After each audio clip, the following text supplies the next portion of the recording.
สบายดีหมดทุกคนเนาะมาพบกับข้าพเจ้าอีกเทื่อหนึ่งเนาะ หยอกเนาะบ่แม่นเทื่อหนึ่งเนาะเป็นเทื่อที่3แล้วเนาะเดี๋ยวนี้เนาะมื้อนี้ข้าพเจ้าจะมานำเสนอเกี่ยวกับบทฝึกหัดบทที่3เนาะมันจะมาเริ่มต้นกันเลยเนาะข้าพเจ้าอัดไปคลิปที่1คลิปที่2ข้าพเจ้าบ่ได้เริ่มต้นแบบนี้เนาะข้าพเจ้าคิดว่าบางคนเขาเจ้ายังบ่ทันมีพื้นฐานเขาเจ้าจะบ่รู้วิธีนำใช้เนาะเวลาเราพิมพ์ได้แล้วเราสิเชื่อมพ้องเราเฮ็ดแนวใดเราสร้างตัดตารางเฮ็ดแนวใดเราสิจัดแบบฟอร์มเฮ็ดแนวใดเนาะอันนี้ข้าพเจ้าจะมาจัดให้เลยเนาะ เกี่ยวกับทุกตัวนี้สมมุติเราพิมพ์ได้แล้วเราจะมาเชื่อมพ้องเราจะมาเปลี่ยนฟอนต์เราจะมาจัดเกรดจากลำดับแม่นบ่จะมานับเกรดต่างๆเนาะโอเคเข้าบทเรียนกันเลยข้าพเจ้าจะสอนทีละขั้นตอนเข้าไปเนาะขั้นตอนที่1เราพิมพ์ได้แบบนี้เนาะเราจะมาเชื่อมพ้องเนาะเราต้องการเชื่อมพ้องสมมุติพ้องบทฝึกหัดนี่เนาะบทฝึกหัดมันอยู่ห้องทำอิฐนี่เราต้องการเชื่อมพ้องให้มันอยู่ข้างกลางของเที่ยวของตัดตารางตัวนี้เนาะ ทำอิฐเลยเราต้องเลือกแม่นบ่หรือว่าทาสีเนาะทาสีหมดทุกห้องจนฮอดคอลัมน์ที่เราต้องการที่เราจะเชื่อมห้องเข้าไปที่ merge center นั่นเนาะ merge and center นี้นะเราเชื่อมห้องได้แล้วแม่นบ่ห้องต่อไปเราจะเชื่อมห้องคือกันเนาะมันเห็นแบบนี้แต่ยังบ่ทันเชื่อมห้องให้เราเทื่อเนาะฉะนั้นเราต้องได้เชื่อมห้องให้มันเนาะเข้าไปที่บอนเก่านี้มันเนาะเชื่อมห้องได้แล้วตัวนี้เราจะสร้างตัดตารางเนาะ เราอยากจะมาสร้างตัดตารางก็คือสร้างตัดตารางให้มันเนาะทาสีเนาะเราต้องทาสีห้องที่เราจะสร้างตัดตารางเนาะถ้าเราบ่ทาสีแสดงว่ามันบ่สามารถสร้างตัดตารางได้เนาะทาสีห้องที่เราจะสร้างตัดตารางนี้แต่ก่อนจะสร้างตัดตารางได้เราเข้าไปที่บ่อนได้เนาะมันจะมีตัดตารางอยู่นี้เนาะอยู่ถึงของฟอนต์นี้เนาะเข้าไปที่ปุ่มสามเหลี่ยมนี้เข้าไปที่ปุ่มสามเหลี่ยมมันจะมีหลายๆเมนูมาเราจะอ่านทีละเมนูเข้ามาเนาะ No border นี่จะเป็นบ่มีห้องหรือว่าบ่มีตารางบ่ได้ใช้เส้นเนาะ All borders นี่จะเป็นการสร้างตารางหรือการใช้เส้นตารางเนาะได้แล้วตารางแต่เป็นแบบนี้ข้าพเจ้าบ่มักข้าพเจ้าจะสร้างตารางเป็นช่องเส้นหรือเป็นเส้นที่เข้มกว่านี้บ่ตัวที่ถึงนี้ข้าพเจ้าบ่เลือกแต่ข้าพเจ้าจะทาสีจากของลำดับจนฮอดสุดท้ายนี้เนาะข้าพเจ้าจะมาเปลี่ยนจากเส้นใหญ่บ่เข้าไปที่ More borders เนาะ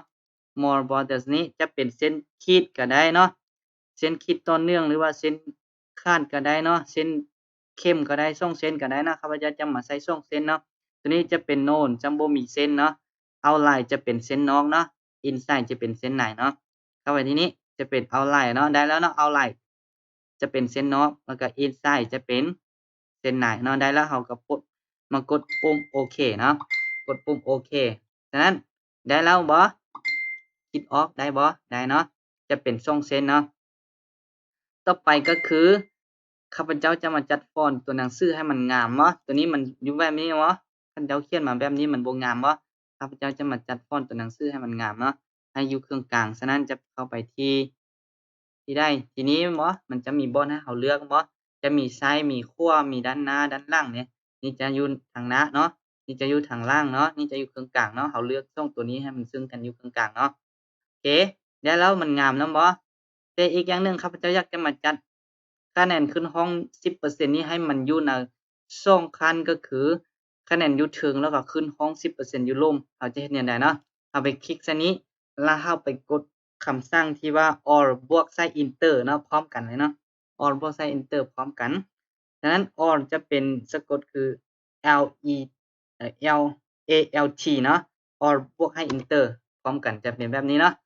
ติ๊กเบิ่งได้แบบนี้เนาะงามบ่งามเนาะโอเค Alt บวก Enter เราก็คลิกซ้ายนี้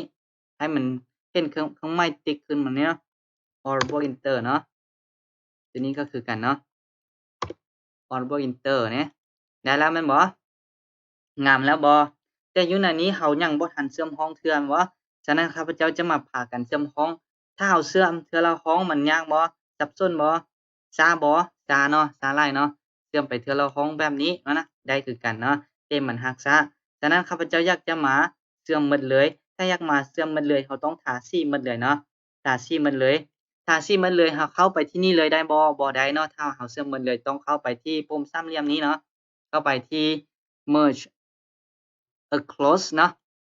โอเคได้แบบนี้แต่ตัวนี้มันอยู่ครึ่งกลางเนาะเราบ่มักฉะนั้นเราจะอยากจะมาอยู่ทางหน้าหรือว่าทางขวานะซ้ายมือหรือขวามือฉะนั้นเราต้องเลือกข้อมูลทั้งหมดเนาะแล้วเข้าไปที่นี้ อยู่ทางหน้าในแบบนี้บ่อยู่ทางหน้ามันจะงามกว่าเนาะอันนี้เป็นเงื่อนไขการตัดเกรดเนาะต่อไปคือการรวมเป็นคะแนนการรวมคะแนนก็คือคลิปวิดีโอตัวที่1กับตัวที่2ที่ข้าพเจ้าสอนมาเนาะจะเป็นผลบวกนั่นเองเนาะการรวมคะแนนของสมมุติเป็นของเท้าส้มจิตเนาะเท้าส้มจิตนี่จะมีคะแนน4ตัวคือ10 15 30แล้วก็33เนาะ นี่การรวมคะแนนคือเข้าไปที่ Auto Sum เป็นง่ายที่สุดเนาะ Auto Sum มันจะเลือก Auto ให้เราเลยว่าเราจะรวมคะแนนของเท้าส้มจิตมีจักตัวนะคะแนนจักตัวก็มาบวกเข้ากันทั้งหมด Enter เข้าไปเนาะจะได้คะแนนรวมอยู่88เนาะถ้า88ห้องต่อไปนี้เราต้องการรวมคือ9บ่มันบ่จำเป็นเราไปรวมคือ9มัน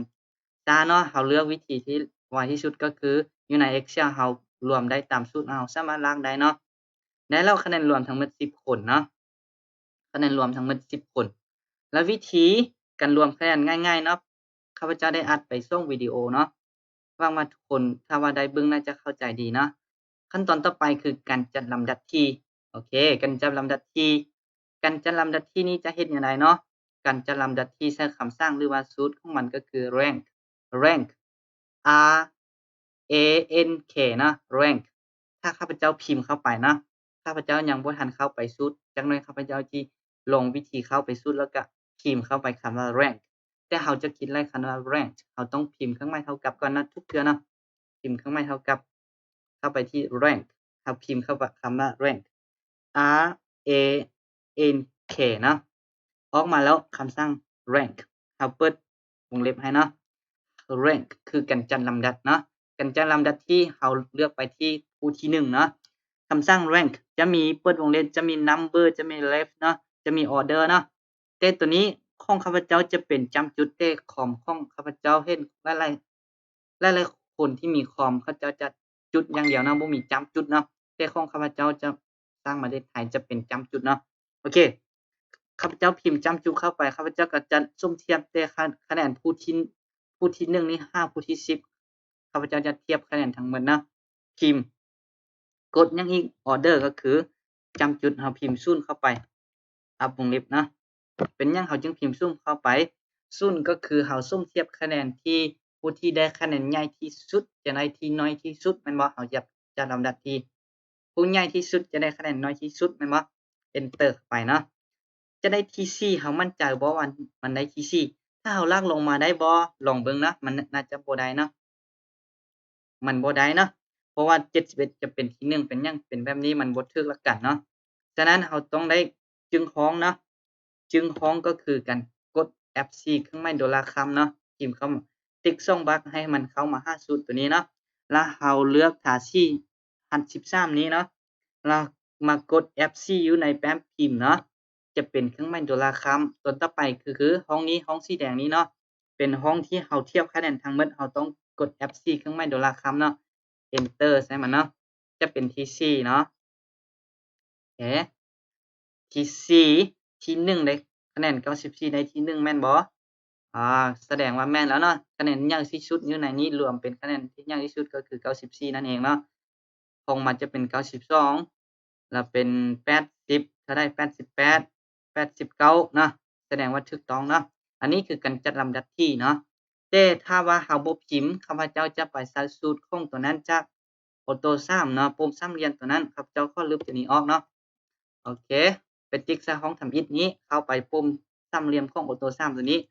อยู่นี่มีบ่คำสั่งเราว่า rank บ่มีนะถ้าบ่มีเราเข้าไปที่ more function เนาะ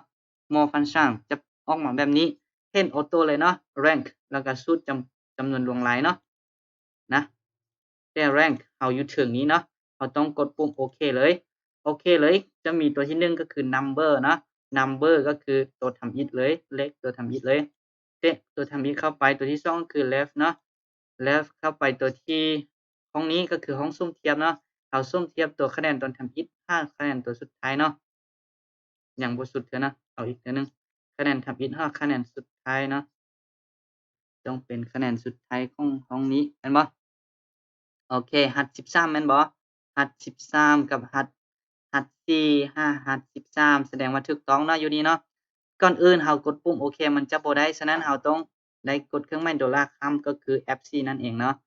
กดค้ำอยู่ในนี้แล้วเราก็ไป enter เข้าไปแล้วเราลากลงมาก็ได้คือกันเนาะ enter จะเป็นที่ 4 คือเก่ากับเมื่อกี้นี้เราพิมพ์เข้าไปเราลากลงมาได้บ่ออกมาเลยเนาะที่1แม่น94ที่2แม่น92แสดงว่าได้คือกันเนาะเราจะพิมพ์เข้าไปหรือว่าเราจะไปซอกก็ได้แต่เราไปซอกเสียเวลามันจะบ่ออกมาอยู่แถวนี้ฉะนั้นเราจะพิมพ์เอาเนาะถ้าเราจื้อสูตรหลักๆแม่นเราต้องรู้สูตรของมันเนาะต่อไปคือการจัดเรียงลำดับแต่น้อยหาใหญ่ว่าอันนี้มันการจัดลำดับที่ยังบ่ทันจัดแต่น้อยหาใหญ่เดี๋ยวนี้ข้าพเจ้าจะมาสอนวิธีการจัดลำดับแต่น้อยหาใหญ่คือที่1จะอยู่เทิงที่10จะอยู่ลมเนาะโอเคก่อนอื่นหมดแม่นให้เราท่าสีจากห้องที่เราไปติ๊กใส่ห้องนี้มาของชื่อและนามสกุลเราท่าสีมาทั้งหมดฮอดห้องลำดับที่เนาะฮอดห้องลำดับที่ตัวลำดับที่นี้เราบ่ต้องรวมถ้าเรารวมตัวนี้มันอาจจะออกตัวนี้เนาะเราจัดแต่น้อยหาใหญ่แต่ข้าพเจ้าจะมาจัดแต่น้อยหาใหญ่ข้าพเจ้าท่าสีจากห้องชื่อและนามสกุลเนาะจนฮอดห้องลำดับที่จัดลำดับที่ห้องคอลัมน์ I เนาะคอลัมน์ I เข้าไปที่ insert แล้วก็ play layout เนาะ page layout เนาะจะเข้าไปที่ปุ่มหรือว่า text data นี้เนาะเข้าไปที่ text data นี้เข้าไปที่นี้เนาะเข้าไปที่ A2Z นี้เนาะ A2Z เนาะเห็นบ่เราเลือกคอลัมน์ยังคอลัมน์ I เนาะเป็นคอลัมน์ที่เราจะจัดลำดับที่เนาะคอลัมน์ที่เราจะจัดลำดับที่ก็คือตัวนี้คือ cell value เนาะ cell value บ่จำเป็นไปติ๊กใส่ก็ได้เนาะตัวนี้เนาะตัวนี้ก็คือเราสังเกตเห็นว่าปุ่มนี้เนาะกดปุ่มนี้มันจะมี small to large เนาะแล้วก็มี large to small เนาะแต่เราต้องการจัดเรียงแต่น้อยหาใหญ่เราต้องกด small to large เนาะกดปุ่มโอเคเลยเนาะถ้าเราเลือกได้แล้วเรากดปุ่มโอเคเลยจะจัดลำดับให้เราทันทีเลยเนาะออโต้เลยนะที่1ที่2ที่3ที่4ที่5ที่6ที่7ที่8ที่9ที่10เนาะจะมี10คนเนาะนักศึกษาเนาะโอเคได้แล้วเนาะการจัดลำดับที่เนาะพื้นฐานเนาะการจัดลำดับที่แล้วก็การเรียนลำดับตัวเลขแต่น้อยหาใหญ่แล้ววันนี้เข้าไปที่การจัดเกรดใช้คำสั่งหรือว่าใส่สูตรหยัง if เนาะใส่สูตร if นำเอง if พิมพ์แนวใดเนาะ fi เนาะหรือว่าเข้าไปที่ปุ่ม auto sum คือกันเนาะเข้าไปที่ auto sum มันจะมี if ให้เราเนาะถ้าเราอยู่นี่บ่เห็นเราก็ไปเลือกที่ more function เนาะแต่ข้าพเจ้าขี้คร้านไปเลือกข้าพเจ้าจะพิมพ์เอาเนาะพิมพ์เอาก็ได้คือกันเนาะโอเคการจัดเกรดเนาะตัวนี้เนาะชื่อเนาะการจัดเกรดเงื่อนไขการจัดเก็บอยู่นี้เนาะสูตรก็คือ if เนาะเอาก่อนอื่นเราพิมพ์เท่ากับ if ภาษาอังกฤษแม่น if เนาะ if เนาะเปิดวงเล็บให้มันนะถ้าเราพิมพ์นะทุกเทื่อเราไปเลือกห้องที่คะแนนยาวที่สุดแม่นบ่94เงื่อนไขที่ข้าเจ้ากำหนดมานี้คือเงื่อนไขการจัดเกรดเนาะการจัดเกรดมีคือถ้าคะแนนใหญ่กว่าหรือเท่ากับ85ขึ้นไปแม่นได้เกรด A นะข้าพเจ้าจะพิมพ์เข้าไปว่าคำว่าใหญ่กว่าหรือเท่ากับ85แม่นบ่85คอมของทุกๆคนบางคอมจะเป็นจุดเนาะแต่ของข้าพเจ้าจะเป็นจำจุดข้าพเจ้าจะพิมพ์คำว่าจำจุดเนาะเปิดวงยืมให้มันเนาะเปิดวงยืมแล้วพิมพ์คำว่า A นะอัดวงยืมให้เนาะตัวนี้เนาะใหญ่กว่าหรือเท่ากับ85จะได้เกรด A เนาะตัวต่อไปคือข้าพเจ้าจะได้จำจุดอีกเนาะแต่คอมบางคนเขาเจ้าจะจุดให้เลยเนาะเขาเจ้าจุดพิมพ์เครื่องหมายจุดก็ได้เนาะ ข้าพเจ้าก็มาพิมพ์คำว่า if อีกเนาะเปิดวงยืมไปติ๊กใส่ห้องนี้คือเก่าก็ได้คือกันเนาะถ้าเราขี้คร้านไปพิมพ์เนาะโอเคหรือว่าเราจะพิมพ์ห้องเราเทียบใส่ห้องทำอิฐตลอดเนาะจนสุดเลยนะเราตัดเกรดเนาะใหญ่กว่าหรือเท่ากับหยังเงื่อนไขเขาจะให้ใหญ่กว่าหรือเท่ากับ80ขึ้นไปจะได้เกรด B บวกนะโอเคข้าพเจ้าจะพิมพ์80เนาะพิมพ์80แล้วก็ จำจุดเนาะเปิดวงยืมพิมพ์ B บวกซะอัพวงยืมซะเนาะต่อไปคือข้าพเจ้าจะจำจุดอีกเนาะเพราะอิงตามสูตรเขาจะให้มานี้บ่ต้องจำจุดเนาะจำจุดอีกพิมพ์คำว่า f อีก if อีกเนาะพิมพ์คำว่า if เปิดวงเล็บไปติ๊กใส่ห้องเก่าเนาะคันเฮาขี้คร้านพิมพ์หรือว่าข้าพเจ้าจิพิมพ์ให้เบิ่งก็ได้หัด4เนาะใหญ่กว่าหรือเท่ากับเท่าใดเงื่อนไขที่เขาเจ้าให้มาใหญ่กว่าหรือเท่ากับ75ขึ้นไปจะเป็นเกรด B ใหญ่กว่าหรือเท่ากับ75ขึ้นไปจะเป็นเกรด B จำจุดให้มันเนาะเปิดวงยืมจะเป็นเกรด B เนาะโอเคจำจุดอีกกับพิมพ์คือกันเนาะ if คำสั่ง if เปิดวงเล็บให้มันเนาะ ไปติ๊กใส่ห้องนี้บ่หรือว่าเฮาสิพิมพ์เอาก็ได้ข้าพเจ้าจะพิมพ์เอาเลยเนาะใหญ่กว่าหรือเท่ากับหยังใหญ่กว่าหรือเท่ากับ70ขึ้นไปจะเป็นเกรด C บวกเนาะใหญ่กว่าหรือเท่ากับ70จุดจะเป็นเกรด B บวกเกรด C บวกเนาะ C บวกโอเคเกรด C บวกเนาะต่อไปก็พิมพ์คือกันเนาะคำสั่งแต่ต้องใส่จุดก่อนนะทุกเทื่อเนาะใส่จุดคำสั่ง if เปิดวงเล็บพิมพ์คำว่า hard-c เพราะตัวทำ if เฮาเทียบใส่ห้อง hard-c แล้วบ่ฉะนั้นเฮาต้องพิมพ์ hard-c ให้มันหมดเลยเนาะใหญ่กว่าหรือเท่ากับหยังใหญ่กว่าหรือเท่ากับ65เป็น4เนาะเป็นเกรด4 65จุดเนาะเปิดวงยืมซะเนาะเป็นเกรด4จำจุดอีกเนาะพิมพ์คำว่า if อีกเนาะเปิดวงเล็บเทียบใส่ hard-c กับพิมพ์คือเก่าใหญ่กว่าหรือเท่ากับเนาะใหญ่กว่าหรือเท่ากับคือเงื่อนไขเขาให้มานี้เนาะใหญ่กว่าหรือเท่ากับ60ขึ้นไปจะเป็นเกรด D บวกนะ60ขึ้นไปจะเป็นเกรด D บวกเนาะ D บวกพิมพ์คำสร้างต่อไปอีกบ่ if เนาะ if เปิดวงเล็บพิมพ์ hard-c เพราะว่าเทียบใส่ห้อง hard-c บ่ใหญ่กว่าหรือเท่ากับหยังเขาเจ้าว่าใหญ่กว่าหรือเท่ากับ50ขึ้นไปจะเป็นเกรด D เนาะใหญ่กว่าเท่ากับ50จะเป็นเกรด D เนาะ50จะเป็นเกรด D ต่อไปพิมพ์คำสั่ง if เปิดวงเล็บ hard-c เนาะโอเค hard-c ทีนี้เขาเจ้าว่าถ้าคะแนนน้อยกว่า50ขึ้นไปจะเป็นเกรด F เนาะน้อยกว่าฉะนั้นเราพิมพ์เครื่องหมายน้อยกว่าหรือเท่ากับก็ได้คือกันเนาะ50จำจุดเนาะเปิดวงยืมของ F เนาะเอา F ใส่เลยเนาะอัดวงเล็บมานี่เฮามาเบิ่งสุดอยู่ถึงนี้เนาะจะมีวงเล็บจักตัวเนาะ1 2 3 4 5 6 7 8ตัวเนาะถ้ามีวงเล็บ8ตัวฉะนั้นเราต้องอัดวงเล็บ8ตัวเนาะคือ1 2 3 4 5 6 7 8เนาะ enter เข้าไปเนาะจะได้เกรด A เลยเนาะผู้ที่1จะได้เกรด A เลยเนาะตามที่เราต้องการที่เราคิดไว้เลยเนาะผู้ที่1ได้เกรด A ห้องที่2เด้ผู้ที่2เด้จะได้เกรดหยังจะต้องได้เกรด B บวกแม่นบ่ฉะนั้นเราจะเฮ็ดจั่งใดเฮ็ดคือเก่าบ่จำเป็นเฮ็ดคือเก่านะเราลากลงมาเลยเนาะลากลงมาเลยเป็นหยังจังได้เกรด A หมดเลยแม่นบ่ที่2คือได้เกรด A เกรด A คือว่าไล่แท้แม่นบ่โอเคทุกคนเข้าใจบ่ทุกคนเข้าใจบ่เป็นหยังจังได้เกรด A ไล่แท้เพราะเรากำหนดเงื่อนไขว่าถ้าผู้ใดได้คะแนนใหญ่กว่าหรือเท่ากับ85ขึ้นไปจะได้เกรด A แม่นบ่ถ้าผู้ใดได้คะแนนน้อยกว่า80ขึ้นไปจะได้เกรด B ฉะนั้นเรากำหนดเงื่อนไขแล้วเนาะ94ก็ใหญ่กว่า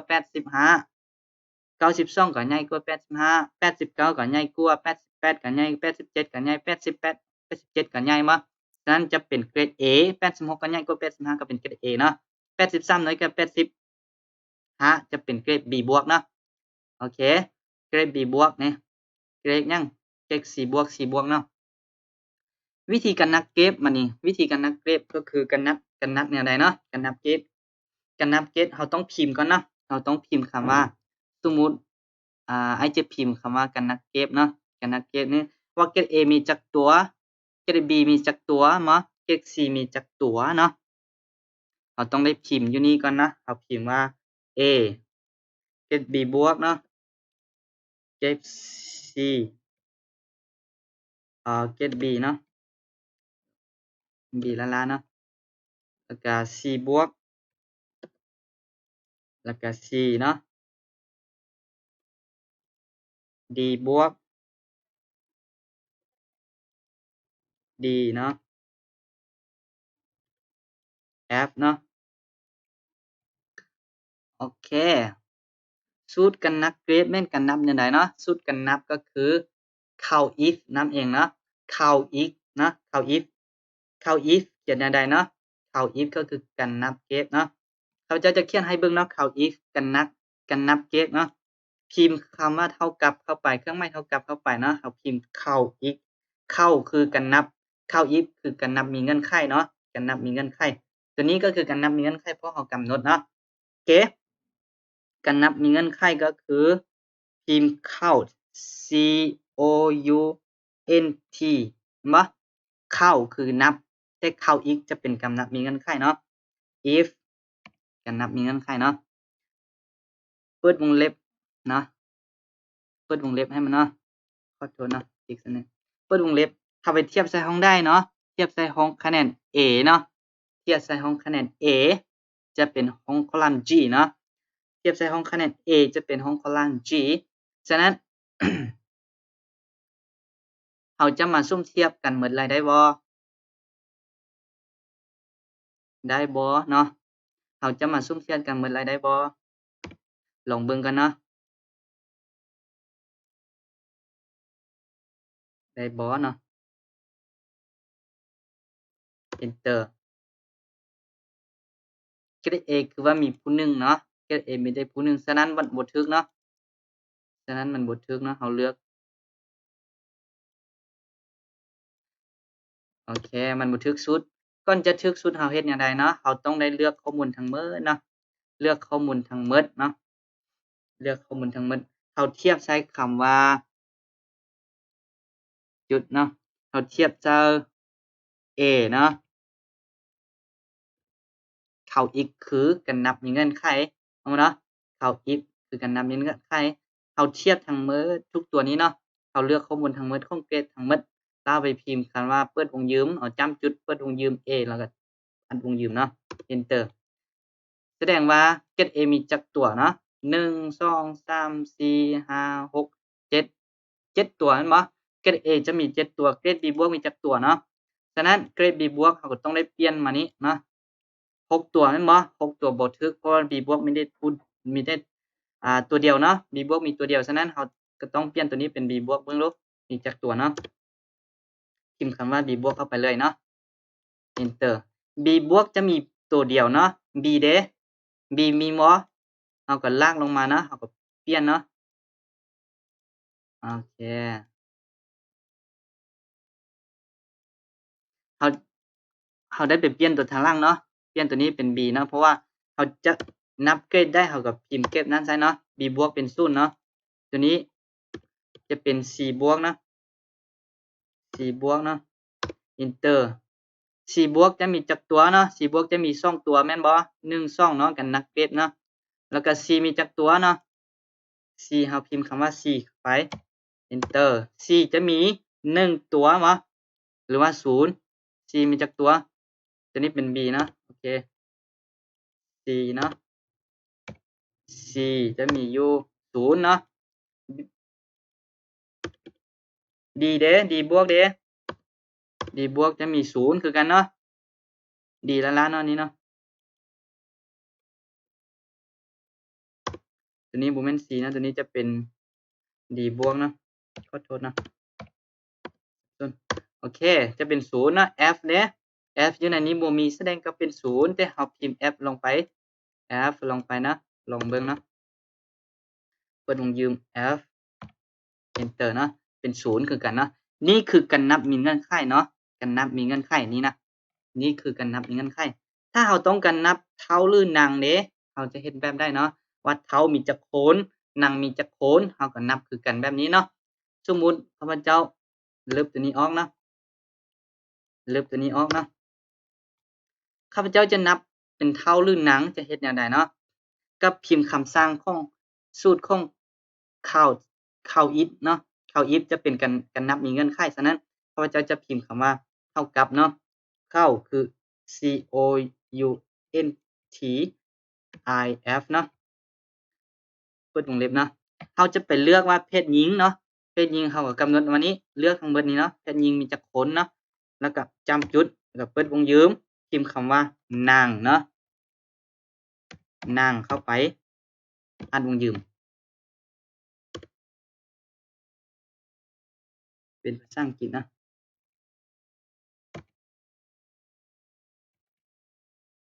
อัดวงยืมเนาะ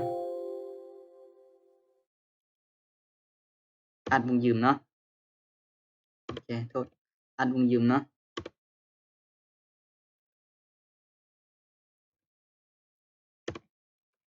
เป็นภาษาอังกฤษจึงอัดวงยืมได้นะโอเคอัดวงยืมเนาะอัดวงเล็บ x นะ enter เพศหญิงมี0คนแม่นบ่บ่แม่นนะมันจะบ่แม่นนะเพศหญิงเนาะฉะนั้นเลือกเบิ่งคืน count it เนาะเป็นหยังมี0เพราะในนี้มันจะเป็นนอนกเฉพาะเนาะแต่ในนี้เราเขียนว่าหนังมันจะบ่ออกเนาะฉะนั้นตัวที่เราเลือกเป็นอันใดเราก็เขียนเป็นอันนั้นเนาะลองเบิ่งออกบ่ผู้หญิงมี4คนแท้บ่เนาะ1 2 3 4เนาะผู้หญิงมี4คนแท้เนาะถ้าต้องการผู้ชายเด้เอาลากลงมาเนาะลากลงมาเลยได้บ่ขอโทษเนาะโอเคเอาลากลงมาได้บ่อ้าวผู้ชายคือ3คนอยู่นี่มีจักคน1 2 3 4 5 6คนบ่ถูกซั้นน่ะเป็นหยังย้อนว่าเรายังบ่ทันไปเปลี่ยนตัวนี้เป็นหนังเนาะกันนับมีเงื่อนไขเนาะเราต้องได้เปลี่ยนตัวนี้เป็นเฒ่าเนาะเป็นนั้นยังเป็นหนังอยู่เนาะ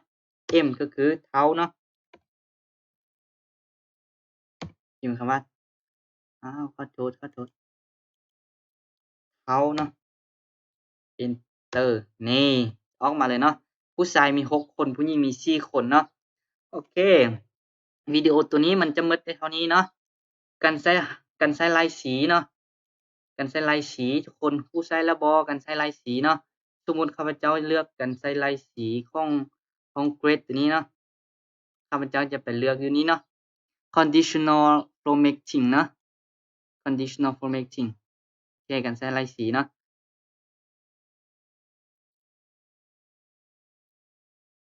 เขาเจ้าจะให้เลือกเป็น2ห้องนะ2หรือ3ห้องนะโอเคเอาตัวนี้ซะ con conditional formatting เนาะโอเคการใช้ลายสีตามจากเนาะที่เรามักเนาะจะเป็นสีหยังก็ใช้เนาะโอเคสมมุติข้าพเจ้าใช้สีนี้เนาะการใช้ลายสีเนาะโอเคการใช้ลายสีกับคิดลายต่างๆให้ไปซ่อนคลิปวิดีโอหน้าเนาะคลิปวิดีโอนี้มันจะหมดแต่เท่านี้เนาะโอเคข้าพเจ้าจะลบลายสีออกก็คือเข้าไปบนเก่าเนาะไปที่เคลียร์เนาะโอเค เข้าใจบ่หวังว่าทุกคนบ่ได้บทเรียนหลายก็น้อยนะขอขอบใจทุกคนที่เข้ามาเบิ่งแต่ต้นจนจบนะขอขอบ